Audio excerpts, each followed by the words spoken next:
സേവന മേഖലയ്ക്ക് മുൻതൂക്കം നൽകി ശ്രീകൃഷ്ണപുരം ഗ്രാമപഞ്ചായത്തിന്റെ ബജറ്റ് 25,82,2451 രൂപ വരവും 25,66,58,000 രൂപ ചിലവും 22,44,451 രൂപ മിച്ചവും വരുന്ന ബജറ്റാണ് അവതരിപ്പിച്ചത്.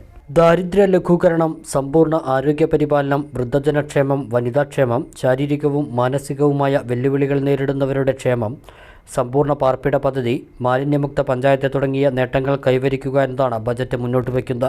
സേവന മേഖലയ്ക്ക് മുൻതൂക്കം നൽകുന്ന ബജറ്റ് വൈസ് പ്രസിഡന്റ് എം സുകുമാരനാണ് അവതരിപ്പിച്ചത്. 2023-24 സാമ്പത്തിക വർഷത്തെ പരിഷ്കരിച്ച ബഡ്ജറ്റും ഇതോടൊപ്പം തയ്യാറാക്കിയിട്ടുണ്ട്.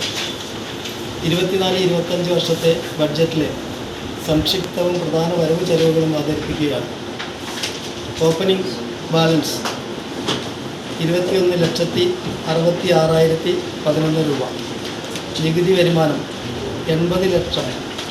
നികുതിയേതര വരുമാനം 65,30,000. ആകെ തനത് ഫണ്ട് 1,43,50,000. General purpose grand 1,41,00,000. ആകെ 2,86,30,000 രൂപ. മറ്റ് റവന്യൂ ഗ്രാൻറ്റുകൾ പദ്ധതി ചെലവുകൾ 10,17,48,520. ഉൽപാദന മേഖലയ്ക്കും കാർഷിക മേഖലയ്ക്കും പശ്ചാത്തല മേഖലയ്ക്കും ബജറ്റിൽ പരിഗണന നൽകിയിട്ടുണ്ട്. ഗ്രാമപഞ്ചായത്ത് പ്രസിഡന്റ് സി രാജിക അധ്യക്ഷയായി. സെക്രട്ടറി എസ് ജയപ്രകാശ്, മെമ്പർമാർ, ജീവനക്കാർ, നിർവഹണ സമിതി അംഗങ്ങൾ എന്നിവർ പങ്കെടുത്തു.